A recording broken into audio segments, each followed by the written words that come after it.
नमस्कार। World news में आज अमेरिका ईरान के साथ समझौते की कोशिशें कर रहा है, लेकिन इजरायल उसकी इन कोशिशों पर पानी फेरने का काम कर रहा है। अमेरिका शांति की तरफ बढ़ रहा है तो इजरायल दोबारा जंग की तैयारी कर रहा है।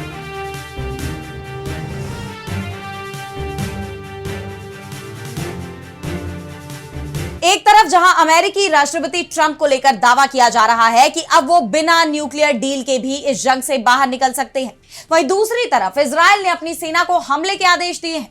इजरायली मीडिया रिपोर्ट्स में इसे लेकर बड़ा खुलासा हुआ है, लेकिन ईरान ने भी साफ कर दिया है कि वो किसी भी हमले का जवाब देने को तैयार है और इस बार पूरे पश्चिम एशिया में ही तबाही मचनी तय है। तो ट्रंप को धोखा देंगे नेतन्याहू, ईरान पर होगा हमला, क्या पश्चिम एशिया में फिर छिड़ने वाली है जंग? इस पर हम करेंगे विस्तार से चर्चा, लेकिन आइए जरा उन खबरों को भी देख लें जिन पर आगे होगी बात। गजा में युद्ध विराम की कोशिशें फेल, इजरायली पीएम नेतन्याहू का अमेरिकी राष्ट्रपति ट्रंप की डील मानने से इनकार, हमास ने अमेरिका से कर दी बड़ी मांग। रूस यूक्रेन के बीच रात भर चले भीषण हमले, 7 लोगों की मौत, दर्जनों घायल, बेलगोरोद से लेकर खार्किव तक कई जगहों पर तबाही। पाकिस्तान अधिकृत कश्मीर में बैकफुट पर आई शहबाज सरकार, अब प्रदर्शनकारियों को बताया देशभक्त, लगातार विरोध प्रदर्शन के बाद तीसरे चरण की वोटिंग टली। और चलते चलते में देखेंगे अब समुद्र की खूंखार शार्क तूफान की करेगी भविष्यवाणी, वैज्ञानिकों की बड़ी रिसर्च। इन सभी खबरों पर हम विस्तार से करेंगे बात, लेकिन पहले एक नजर हेडलाइंस पर। सऊदी अरब, पाकिस्तान और तुर्की के इस्लामिक नेटो से मिस्र ने बनाई दूरी, अरब मीडिया की रिपोर्ट में दावा, इजरायल को लेकर भौगोलिक सुरक्षा और आर्थिक स्थिरता बताई जा रही वजह।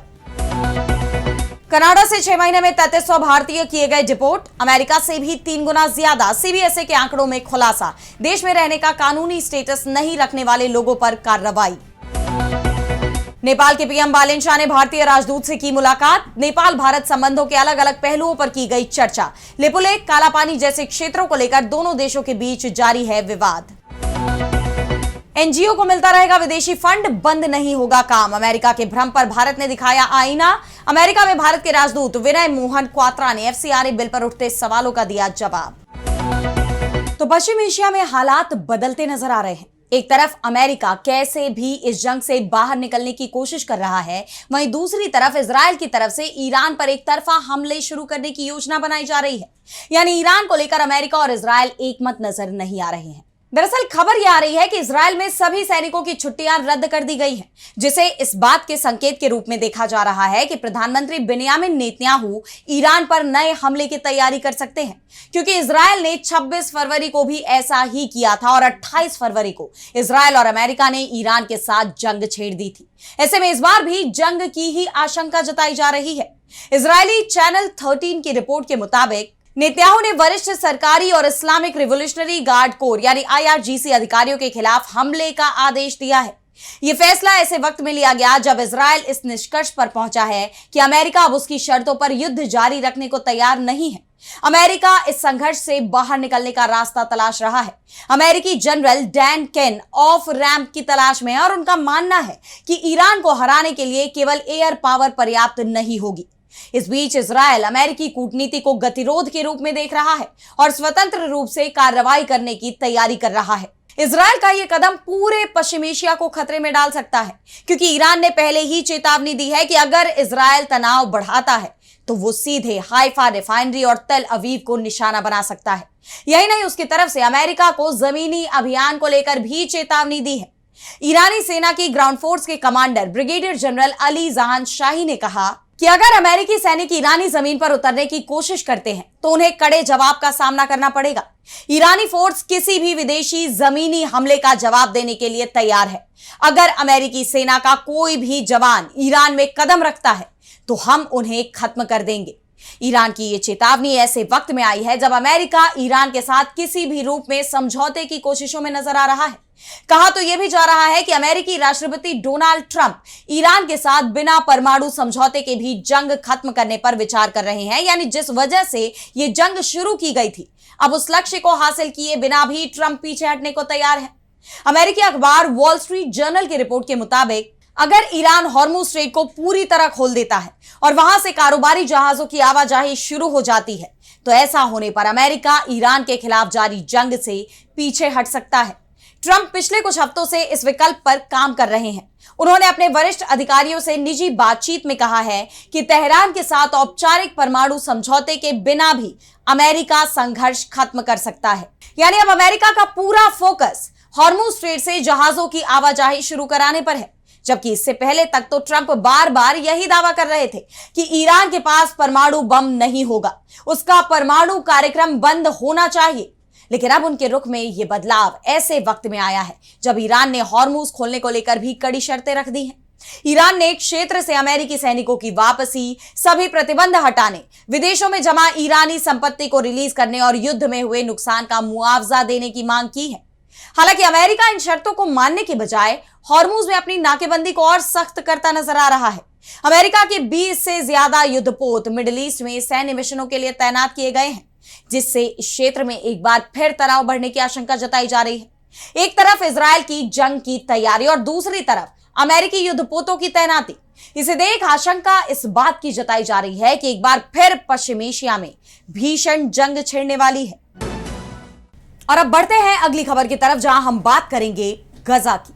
तो ईरान को लेकर तो अमेरिका और इजरायल में तनातनी देखी ही जा रही है, लेकिन गजा को लेकर दोनों देश आमने सामने आ गए हैं। इजरायली प्रधानमंत्री बेंयामिन नेतन्याहू ने साफ कर दिया है कि वो गजा पर अमेरिकी राष्ट्रपति डोनाल्ड ट्रंप की डील को नहीं मानने वाले। उन्होंने कैबिनेट बैठक के दौरान उन सभी दावों को खारिज कर दिया जिनमें कहा गया था कि इजरायल ने ट्रंप का गजा प्लान मान लिया है। नेतन्याहू ने गजा से इजरायली सेना को हटाने से इनकार कर दिया है और कहा कि इजरायल हमास को दिखावटी तौर पर नहीं बल्कि हकीकत में खत्म करना चाहता है। उन्होंने अपना पुराना बयान दोहराते हुए कहा कि जब तक मैं प्रधानमंत्री हूं, फलस्तीन देश नहीं बनेगा। इजरायल ट्रंप के बोर्ड ऑफ पीस के 15 पॉइंट प्लान को खारिज करता है। इजरायली सेना तब तक वापस नहीं आएगी जब तक हमास को निहत्था नहीं कर दिया जाता। गौरतलब है कि अमेरिकी राष्ट्रपति ट्रंप ने 30 जुलाई को दावा किया था कि गजा में हमास और इजरायल के बीच एक ऐतिहासिक समझौता हो गया है, जिसके तहत जैसे जैसे हमास अपने हथियार छोड़ेगा वैसे वैसे इजरायली सेना गजा से हटेगी। लेकिन जिस तरह नेतन्याहू अपनी जिद पर अड़ गए हैं, उसके बाद ये डील आगे बढ़ ही नहीं पा रही। ऐसे में अब हमास की तरफ से अमेरिका से बड़ी मांग की गई है। हमास ने कहा कि अमेरिका इस समझौते का गारंटर है। ऐसे में उसे नेतन्याहू और उनकी सरकार पर पीस प्लान के रोडमैप को लागू करने के लिए दबाव बनाना चाहिए।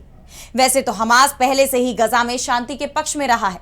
उसकी तरफ से बार बार अपील की गई कि अमेरिका समेत तमाम देश और अंतरराष्ट्रीय संगठनों को इजरायल पर दबाव बनाना चाहिए ताकि वो अपने हमले छोड़ युद्ध विराम की शर्तों के लिए प्रतिबद्ध हो। मिस्र, यूएई समेत तमाम मुस्लिम देशों ने गजा में इजरायली कार्रवाई की कड़ी निंदा करते हुए उससे हमले रोकने और अंतरराष्ट्रीय कानून का पालन करने की अपील भी की है। लेकिन इजरायल पर कोई भी दबाव काम करता नजर नहीं आ रहा। दरअसल नेतन्याहू के लिए सबसे बड़ी चुनौती फिलहाल अपनी कुर्सी बचाना है, क्योंकि इजरायल में 2 महीने बाद आम चुनाव होने हैं। लेकिन देश में नेतन्याहू की लोकप्रियता पहले जैसी नहीं रह गई। उन्हें अपने ही देश में काफी विरोध का सामना करना पड़ रहा है। और सबसे बड़ी बात तो यह है कि हालिया सर्वे में भी नेतन्याहू की लिकुड पार्टी पिछड़ती दिखाई दे रही है। ऐसे में नेतन्याहू नहीं चाहते कि उनके किसी भी फैसले से उनकी पार्टी को इस चुनाव में घाटा हो। और इजरायल में बड़ी संख्या में लोग अब भी गजा के खिलाफ सख्त सैन्य कार्रवाई के पक्ष में हैं। मई में हुए एक सर्वे में 82% यहूदी इजरायली लोगों ने गजा के फलस्तीनियों को उनके घरों से हटाने का समर्थन किया था। वहीं 56% लोगों ने तो इजरायल के अंदर रहने वाले फलस्तीनी नागरिकों को भी हटाने की बात कही थी। ऐसे में फिलहाल गजा में अपने सैन्य अभियान को रोकना नेतन्याहू के राजनीतिक भविष्य पर भारी पड़ सकता है। लेकिन जिस तरह अब अमेरिका के साथ इजरायल के रिश्तों में भी तनाव बढ़ता जा रहा है, उसके बाद सवाल ये भी उठ रहे हैं कि क्या अब ट्रंप नेतन्याहू पर दबाव बनाने के लिए कोई सख्त कदम उठाएंगे, ये देखना होगा। और अब अगली खबर में बात करेंगे रूस यूक्रेन में बढ़ते टकराव की। तो दोनों देशों के बीच जारी संघर्ष थमने का नाम नहीं ले रहा, बल्कि अब ये विनाशकारी रूप लेता जा रहा है। रूस और यूक्रेन एक दूसरे पर ताबड़तोड़ हमले कर रहे हैं। इसी क्रम में एक बार फिर दोनों देशों ने एक दूसरे के शहरों पर रात भर मिसाइलें और ड्रोन दागे, जिससे तबाही का मंजर देखने को मिल रहा है। कई इमारतें जमींदोज हो गई। दोनों देशों को भारी नुकसान उठाना पड़ रहा है। इन हमलों में कई मासूम नागरिकों की जान तक चली गई, जबकि दर्जनों लोग घायल हो गए हैं। सीमा पर बसे रूसी इलाकों से लेकर यूक्रेन के रिहायशी इलाकों तक चारों तरफ भयावह मंजर बना हुआ है। बताया जा रहा है कि इन हमलों में 8 लोगों की जान चली गई। यूक्रेनी राष्ट्रपति वोलोदिमीर ज़ेलेंस्की ने आरोप लगाया कि रूस ओडेसा के बंदरगाह को निशाना बनाकर वैश्विक खाद्य सुरक्षा पर हमला कर रहा है। रूस के इन हमलों से यूक्रेन भड़क उठाया और वो भी लगातार पलटवार कर रहा है। यूक्रेन ने रूस पर ड्रोन की बरसात कर दी है।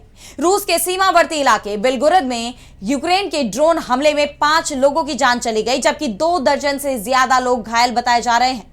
इन हमलों में कई इमारतें पूरी तरह ढह गई हैं और अब यूक्रेन के निशाने पर रूस के तेल भंडार, उसके ऊर्जा ठिकाने और बड़ी ऑनलाइन कंपनियां भी हैं। इन हमलों से रूस में ईंधन संकट गहरा सकता है। वहीं रूसी रक्षा मंत्रालय का दावा है कि उसने रात भर में यूक्रेन के 153 ड्रोन मार गिराए हैं। यानी देखा जाए तो रूस यूक्रेन का सामना करने के लिए पूरी मजबूती के साथ डटा हुआ है। इस जंग में यूक्रेन कमजोर पड़ता दिखाई दे रहा है। यूक्रेन के सामने रूसी बैलिस्टिक मिसाइलों को रोकने की सबसे बड़ी चुनौती है, क्योंकि यूक्रेन के पास अमेरिकी एयर डिफेंस सिस्टम पैट्रियट के इंटरसेप्टरों की भारी कमी हो गई है, जिसके चलते उस पर दबाव भी बढ़ता जा रहा है। ऐसे में यूक्रेनी राष्ट्रपति ज़ेलेंस्की अमेरिका और दूसरे देशों से लगातार मदद की अपील कर रहे हैं, पैट्रियट सिस्टम की मांग कर रहे हैं। ज़ेलेंस्की का कहना है कि या तो उन्हें मदद दी जाए और अगर ऐसा नहीं हो सकता तो यूक्रेन में ही पैट्रियट मिसाइलें बनाने की इजाजत दी जाए। इस बीच यूक्रेन के राष्ट्रपति ने एक बड़ा दावा भी किया है। उन्होंने एक्स पर पोस्ट करते हुए बताया कि रूस के इलाके में 30,000 से 50,000 उत्तर कोरियाई लोगों को तैनात करने का फैसला किया गया है। हालांकि उन्हें इसकी जानकारी कहां से मिली, इसका पता नहीं चला।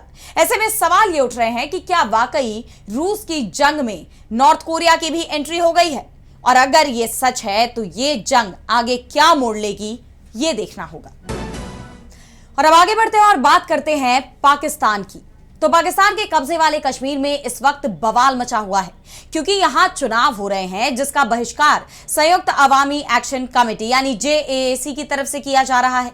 लेकिन पाकिस्तान की सरकार और सेना हर हाल में चुनाव कराने पर आमादा है।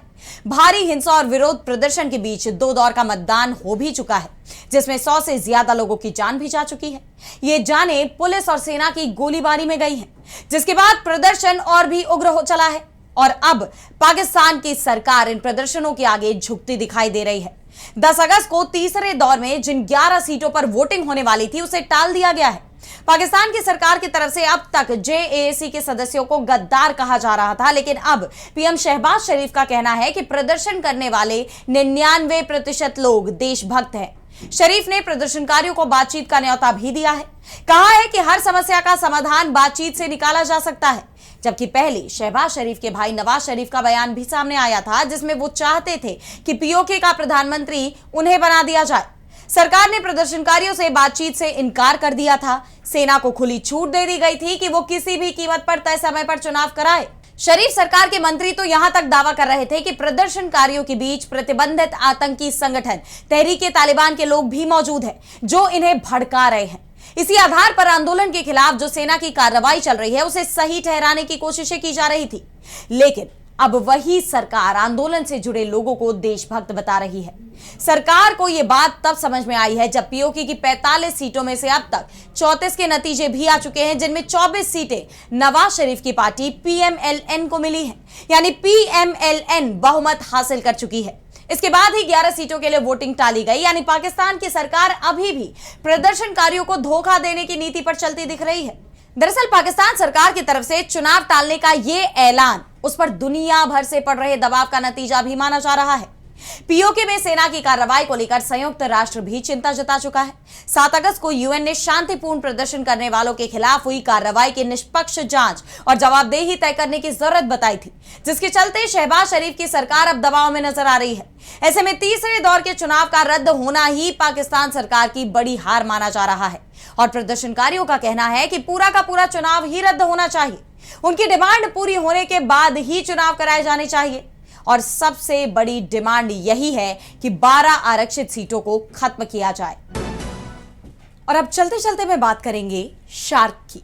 तो शार्क का नाम सुनते ही हमारे दिमाग में एक खूंखार बड़ी मछली की तस्वीर बन जाती है, जो सैकड़ों छोटी मछलियों को एक बार में निगल जाती है। लेकिन क्या आप जानते हैं कि शार्क सिर्फ शिकार ही नहीं करती, वो वैज्ञानिकों की मदद भी कर सकती है। उसमें कई ऐसी खूबियां हैं जो तूफान जैसे संकट को आने से पहले ही भांप लेती हैं। शार्क ऐसा डेटा इकट्ठा कर सकती है जिससे वैज्ञानिकों को हरिकेन यानी तूफान के जमीन से टकराने से पहले ही उसकी संभावित तीव्रता को समझने में मदद मिलती है। अमेरिका के सबसे पुराने और प्रतिष्ठित सार्वजनिक रिसर्च यूनिवर्सिटीज में से एक यूनिवर्सिटी ऑफ डेलावेयर के रिसर्चर ये पता लगाने के लिए टेस्ट कर रहे हैं कि क्या शार्क समुद्र के हालात मापने वाले सेंसर से लेकर समुद्र के डेटा पर नजर रखने वाले मोबाइल और लगभग रियल टाइम ऑब्जर्वर का काम कर सकती है। वैज्ञानिक समुद्री डेटा मापने के लिए शार्क पर टैग लगा रहे हैं। ये सीटीडी टैग छोटे इलेक्ट्रॉनिक डिवाइस होते हैं जो समुद्र की इलेक्ट्रिकल कंडक्टिविटी के साथ साथ तापमान और गहराई को भी मापते हैं।